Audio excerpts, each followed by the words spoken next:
Pai do Senhor, irmãos, graças a Deus por tudo que Deus tem feito em nossas vidas. Hoje, nossa lição de número 2, o nosso tema é a beleza e a glória do culto levítico. Nós vamos ver nessa lição por que Deus mandou que fizesse tudo aquilo para que o povo trouxessem as coisas, toda a estrutura do culto levítico no tabernáculo. Nós vamos entender por que Deus ele faz essa conclamação ao povo, chama o povo, para quê? Para poder cultuar no meio do povo e manifestar a sua glória. Mas aqui, no nosso textuário, então entraram Moisés e Arão na tenda da congregação, depois saíram e abençoaram o povo, e a glória do Senhor apareceu a todo o povo. A glória é de Deus, é Deus quem faz, é Deus que manifesta. Mas uma coisa também, irmãos, é bom que nós venhamos ler a revista e também, se possível não, leia o livro de Levítico. É um livro que às vezes as pessoas acham, como eu já disse no comentário passado, é meio puxado, é meio não sei o quê, e coloca uma série vamos dizer assim, de impedimentos. Mas leiam o livro de Levítico, leiam todas as lições da nossa revista, porque é muito importante. Essa lição aqui não é como o trimestre passado, que é coisa do dia a dia, que a gente se depara todos os dias. Não, isso aqui é um estudo mais aprofundado da Bíblia, que vai mostrar para nós que precisamos ter se aprofundar mais nessas questões, para que a gente absorva melhor acerca dos comentários, às vezes, meu comentário, o comentário que eu faço, outros irmãos fazem da Escola Bíblica Dominical, e também o professor na hora que ou você estiver lecionando, ou se você estiver na aula, recebendo a aula, nós possamos absorver melhor. Mas aqui, quando Moisés e Arão entraram na tenda da congregação e depois eles saíram, Deus ele se manifestou porque era uma aprovação acerca daquilo que eles estavam fazendo. A nossa verdade prática, o verdadeiro culto divino não se impõe pelo ritualismo nem por sua pompa, mas pelo quebrantamento de coração e pela integridade de espírito. A glória de Deus não pode faltar. Ou seja, era ritual, era isso, não, meus irmãos, nunca foi ritualístico acerca dos sacrifícios. Por quê?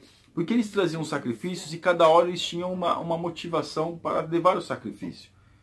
Nem sempre, às vezes, levavam o sacrifício por uma determinada situação, porque às vezes eles tinham que levar o sacrifício pela família, mas é uma forma de agradecer a Deus. Determinado sacrifício, tudo aquilo que acontecia, a expiação uma vez por ano, os pecados que eles faziam, que tinham que esperar uma vez por ano para ser inspirado pelo sumo sacerdote dentro do Santo dos Santos. Tudo isso é o quê? Eles não tinham que ver uma coisa ritualística como um amuleto, eu tenho que fazer para poder receber. Não. O que Deus quer é um quebrantamento de coração, é um desejo ao arrependimento, é um desejo de mudança de vida. É um desejo verdadeiro de estar com Deus, de estar com o Senhor. Esse tem que ser a nossa maior motivação. A nossa leitura bíblica em classe, que está em Levítico 9, do 15 ao 24, diz assim: Depois fez chegar a oferta do povo e tomou o bode da expiação do pecado, que era pelo povo, e o degolou e preparou para a expiação do pecado como o primeiro. Fez também chegar o holocausto e o preparou o segundo rito. E fez chegar a oferta de manjares, e sua mão encheu dela e a queimou sobre o altar, além do holocausto da manhã. Depois degolou o boi e o carneiro em sacrifício pacífico, que era pelo povo, e os filhos de Arão entregaram-lhe o sangue, que espargiu sobre o altar em redor. Como também a gordura do boi, o carneiro e a caldo, e o que cobre a fressura, os rins e redenho do fígado. Então, ou seja, essa determinação foi Deus que deu para eles. Eu quero o sacrifício assim. Vai queimar tudo, tem que ser os sacrifícios de manjares, tem que ser as primícias, o sacrifício do cordeiro. Deus deu tudo aquilo que eles deveriam fazer acerca do sacrifício. Quem mandou foi Deus. Deus mandou. E eles deveriam, a motivação deles de fazer isso é o quê? Era obedecer a Deus. Não um mero formalismo de fazer por fazer, mas fazer cada vez melhor para agradar a Deus. E puseram a gordura sobre o peito, e ele queimou a gordura sobre o altar, mas o peito e a espada direita Arão moveu por oferta de movimento perante o Senhor, como Moisés tinha ordenado. Depois Arão levantou as mãos ao povo e o abençoou, e desceu, havendo feito a expiação do pecado, e o holocausto e a oferta pacífica. Então entraram Moisés e Arão na tenda da congregação, depois saíram e abençoaram o povo, e a glória do Senhor apareceu a todo o povo. Porque o fogo saiu de diante do Senhor, e consumiu o holocausto e a gordura sobre o altar, o que vendo todo o povo jubilou e caiu sobre as suas faces. Ou seja, sinal de arrependimento, de ver a glória de Deus se manifestando e saber que para absorver, para estar na presença de Deus, precisa se arrepender e quebrantamento de coração. E tem que ser o nosso culto. Esse modo de culto aqui, esse modelo de culto aqui no livro de Levítico não era para ser ritual, era para o povo se quebrantar acerca de Deus. A nossa introdução. O que é culto divino? O que é culto divino? Não é fácil responder essa pergunta, pois no ato de adoração ao Deus único e verdadeiro temos de evitar dois extremos, a informalidade profana e indecente e o ritualismo que mata o genuíno culto bíblico. Por esse motivo, o Senhor deixou a congregação israelita nos livros de Êxodo e de Levítico ordenanças e instruções quanto à essência do seu rito, do seu culto. Então, Deus deixou tudo aquilo que Deus deixou para que não viesse ser ritualístico e nem profano e indecente. Para quê? Para que não viesse matar. Qual que é a genuinidade que Deus queria do povo? Era o quebrantamento, era o arrependimento. Isso era o quê? Era a forma de Deus mostrar para que eles pudessem entender como que Deus estava trabalhando, tudo aquilo que Deus colocou, a forma de culto que Deus colocou para eles, ali acerca do sacrifício, dos dias da expiação, da forma que deveria ser. Era uma forma que eles poderiam fazer, era um sacrifício que eles poderiam dar. Então Deus nos concede certas coisas que a gente pode fazer, a gente pode se arrepender, a gente tem a necessidade do arrependimento, a gente tem a oportunidade do arrependimento. Então veja que aquilo que Deus proporciona para eles fazer é uma coisa que eles conseguiriam fazer. E aqui no tópico 1, o culto no Antigo Testamento. Vejamos o culto divino e o seu desenvolvimento na era patriarcal, no período de Moisés, no templo de Davi e Salomão e após o cativeiro babilônico. Definição. O culto divino é o serviço amoroso, voluntário e exclusivo que Deus requer de cada um de suas criaturas morais, anjos e homens, muito particularmente de Israel no Antigo Testamento e agora da igreja, para que todos em todos os lugares e templos glorifiquem-no como Criador, Senhor e mantenedor de todas as coisas. Então, nós vemos aqui, isso foi criado na época da patriarcal, para que Deus possa se manifestar. Quando nós vemos a sua definição é o quê? Quem presta o nome? Quando você vai para a igreja, você está oferecendo o seu culto a Deus. Dentro da sua casa você pode fazer, mas a gente tem sempre a questão da igreja. Mas você está lá, você está prestando o seu culto a Deus. Você está fazendo algo. Então aqui é muito particular de cada um. E nós podemos fazer isso em todos os lugares. Então o povo tinha às vezes o templo, o tabernáculo, ou os instrumentos do tabernáculo, com uma certa amuleto. Era isso que Deus não queria. Porque Deus queria que eles entendessem que aonde eles estivessem, Deus estaria olhando para eles e eles deveriam fazer o quê? O melhor. E aqui no 2, na era patriarcal, o primeiro grande patriarca a prestar culto a Deus foi Noé. Abraão, Isaac e Jacó também construíram altares para adorar ao Senhor, que os chamara a constituir a nação profética, sacerdotal e real por excelência. Então, quem começou foi Noé antes do dilúvio. No dilúvio, Noé já prestava o culto a Deus. E depois nós vemos aqui que Abraão, Isaac e Jacó também fizeram isso, também prestaram culto a Deus. Então não foi a questão do templo, ou a questão do tabernáculo, melhor dizendo, que fez com que o povo tivesse a noção, o entendimento de prestar um culto a Deus. Outros homens, antes de ter o tabernáculo, antes de ter o templo, também já prestavam culto a Deus. Então o culto a Deus tem que ser prestado por nós todos os dias da nossa vida. E prestar um culto a Deus em agradecimento, em arrependimento, é buscando o quebrantamento de coração. Esse tem que ser o nosso culto verdadeiro. No período de Moisés, Deus, através de Moisés, entregou ao seu povo leis e instruções para que o seu culto passasse da informalidade, aumentava mais teológica, litúrgica e congregacional. Deus queria o quê? Que fosse uma coisa mais bem organizada. Não que Abraão, Isaac e Jacó não fossem, mas fosse uma coisa que envolvesse mais o povo, que envolvesse não somente a questão individual de cada um de prestar um culto a Deus, mas também uma questão de coletiva. Deus queria que o povo se reunisse coletivamente para prestar o culto a Deus. E isso não nos tira a responsabilidade de prestar o nosso culto a Deus no individual. Mas aqui Deus traz e dá todas as diretrizes para Moisés, como ele queria fazer o culto para que pudesse envolver todo o povo pudesse estar no mesmo propósito e no mesmo desejo. E o 4 aqui, no tempo de Davi e Salomão, até a ascensão de Davi como rei de Israel, a música não era utilizada no culto divino. Irmãos, aqui é muito interessante porque até esse momento aqui, segundo um estudioso, diz que não tinha, apesar do cântico de Miriam, como nós vemos aqui, o de Débora, constituíam uma forma de louvor e agradecimento a Deus. Na época de Davi e Salomão, principalmente na época de Davi, antes até mesmo de constituir o templo, Davi já tinha colocado o turno dos levitas. Então os levitas, enquanto o sacrifício era oferecido por alguns levitas, pelo sacerdote ou pelo sumo sacerdote, eles ficavam cantando, eles ficavam adorando a Deus com instrumentos. Então eles tinham essa questão de instrumento. Aqui vai dizer que Davi fez vários instrumentos, alguns instrumentos. Então eles usavam esses instrumentos de Davi para que a glória para que pudessem, através desses instrumentos, fazer uma coisa melhor, uma coisa melhor para oferecer para Deus. E aqui no 5, após o cativeiro babilônico, em 586 a.C., os judeus foram levados em cativeiro. Então os judeus foram levados em cativeiro. Eles não tinham tempo. O que eles começaram a fazer? Começaram a adorar a Deus nas sinagogas. Eles começaram a adorar a Deus nas sinagogas e começaram a lembrar dos salmos. Então eles proferiam os salmos para que pudesse agradecer a Deus. Esse era o culto a Deus. Depois eles retornaram, aí através de Neemias e Esdras, Neemias o muro, Esdras o templo, mais um templo mais modesto, mais um templo. Depois veio o rei Herodes, aí construiu um magnífico templo.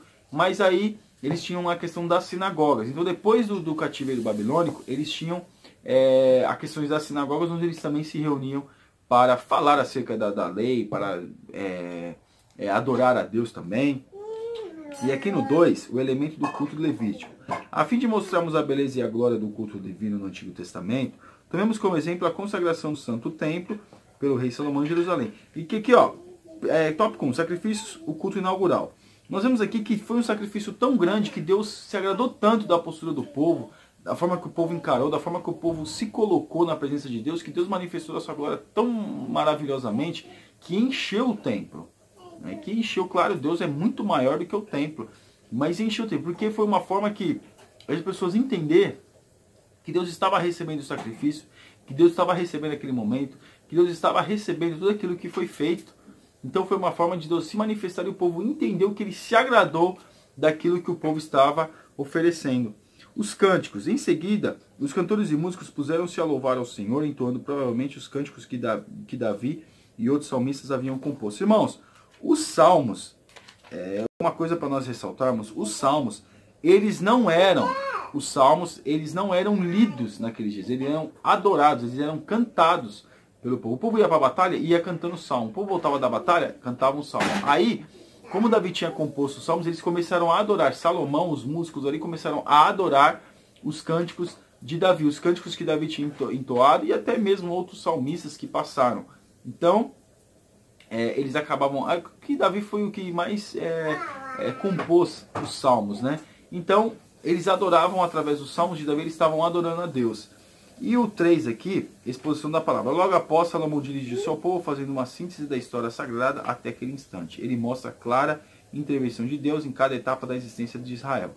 É interessante porque cada período, tinha um período certo que eles liam a Bíblia. Para que todos os dias, a Bíblia não tinha impressão, meus irmãos. A Bíblia, quando a gente fala, a Bíblia não era a Bíblia como o Novo e Antigo Testamento. Claro que não. Eram mais as leis de Moisés, tudo aquilo por que Deus tirou o povo de Israel, porque o povo passou. Então isso era sempre lido, para que mas lido em praça pública, as pessoas ficavam de pé ouvindo, para que o povo pudesse guardar e armazenar, porque não tinha exemplar para todo mundo, nem todos sabiam ler, mas ali eles faziam isso para que o povo pudesse saber da palavra. Então essa é uma forma de expor a palavra. A oração, o rei dirige-se agora a Deus em oração, agradecendo por ele ter aquele momento intercede não só por Israel, mas pelos gentios, que ouvindo acerca da intervenção divina na vida do seu povo, para ali acorreriam. Irmão, foi uma das orações mais lindas que Salomão fez, que alguém fez na Bíblia. Olha, ó Deus, ouve o povo de Israel, ouve só, Senhor. E ele clama a Deus para que Deus pudesse manifestar a sua glória, para que Deus pudesse receber aquele sacrifício. E nós vemos que verdadeiramente Deus o recebeu. Leitura da palavra. Após o cativeiro babilônico, já no tempo de Esdras e Neemias, a palavra de Deus começou a ser lida publicamente como parte da liturgia no culto. Eles, nas sinagogas, os levitas, eles falavam muito acerca os escribas, como eles redigiam as leis, eles falavam muito acerca da palavra. Então as pessoas eram muito dependentes dos escribas nas sinagogas. Como eu disse, foi constituída alguma sinagoga, então porque não tinha um exemplar. Então eles começaram a escrever e as pessoas começaram a falar. Mas aqui também, quando chegou, o livro estava perdido. Então só estava na memória de alguns escribas, algumas coisas eles conseguiam falar. E a lei foi achada. Aquilo onde estava o exemplar da lei foi achado. E aí Esdras reúne todo o povo, se coloca num lugar e o povo fica, se eu não me engano, das 6 da manhã até meio-dia ouvindo Esdras falar acerca da lei de pé. Eles ficaram de pé, ansiosos por ouvir um exemplar, não somente por escribas, porque até então eram os escribas, como eles tinham anotado, como eles tinham conhecimento, já tinham feito, redigido várias vezes, copiado várias vezes, então eles tinham essa noção. Então, mas agora, nós vemos o quê? Que a leitura da Bíblia foi exposta para eles. E aqui no 6, aqui, o culto levítico era encerrado com a bênção araônica. Ao serem assim abençoados, os filhos de Israel conscientizavam-se de que eram propriedade particular do Senhor. Então eles tinham que entender, era uma questão de Deus manifestar e eles agradecerem a Deus por aquilo que eles estavam recebendo.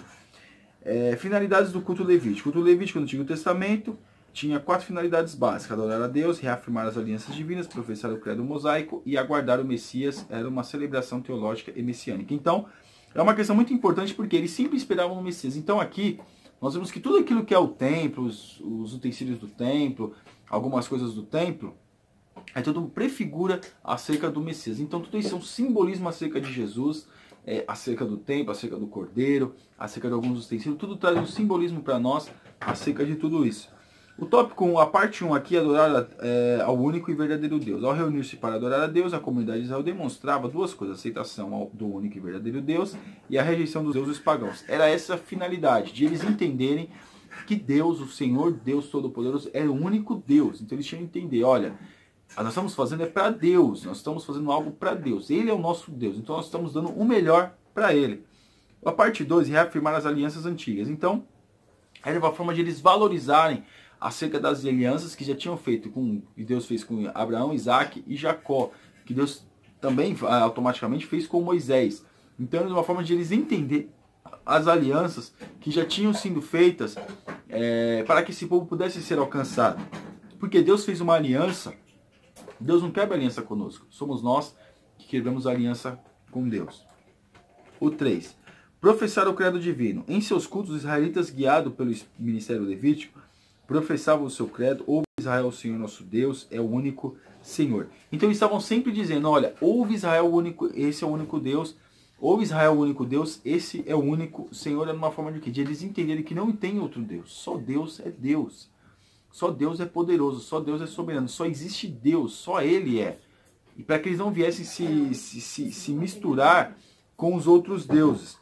E aqui o 4, aguardar o Messias. No livro de Salmos, há uma elevada cristologia que descreve a paixão e morte, a ressurreição e a glorificação do Senhor Jesus Cristo como Rei dos Reis. Os Salmos 22, do 1 ao 19, o 16, 10, o 110, do 1 ao 4, o 2, do 1 ao 8, vai falar acerca do Messias. Então era uma forma de eles relembrar todas as vezes, olha, professar que vai vir o Messias, vai vir o Salvador, vai vir aquele que vai esmagar a cabeça da serpente, que vai libertar o povo. Então, essa era uma forma de eles entenderem que haveria um Messias, o Redentor. Assim como nós vemos no livro de Jó, que até antes, alguns dizem que viveu até antes do que Noé, né? A gente não tem mais ou menos uma data bíblica, mas alguns dizem, e é bem provável que tenha sido o mesmo. O meu Redentor vive para me libertar do pecado, das amarras desta terra. E também agora vamos para a nossa conclusão. Os filhos de Israel não souberam cultuar a Deus como Ele o requer de cada um de nós. Por isso deixaram-se contaminar pelo formalismo, apesar da sua rica e significativa liturgia, adoravam a Deus apenas com os lábios, pois o seu coração achava-se distante de Deus de Abraão. Então, adoremos a Deus em espírito e em verdade, apresentemos ao Senhor nosso Deus um culto racional. Quando cultuamos verdadeiramente a Deus, sua glória jamais nos faltará. Então, meus irmãos, o nosso culto para Deus tem que ser um culto verdadeiro, um culto sincero, um culto realmente que Deus se agrada da nossa vida. Tudo aquilo que Ele está mandando nós fazermos, como os utensílios, como a forma que Ele queria o culto, é a forma que nós temos que colocar para Deus. O quê? Coração quebrantado, coração aberto, desejo de realmente agradar a Deus. Esse era o propósito que Deus tinha feito com o povo no Antigo Testamento, e esse é o propósito que Ele propõe para nós nos nossos dias de hoje. Amém, irmãos? Que Deus abençoe os irmãos. Você ainda que não é assinante do nosso canal, está convidadíssimo a assinar. Que Deus te abençoe. Fique na paz.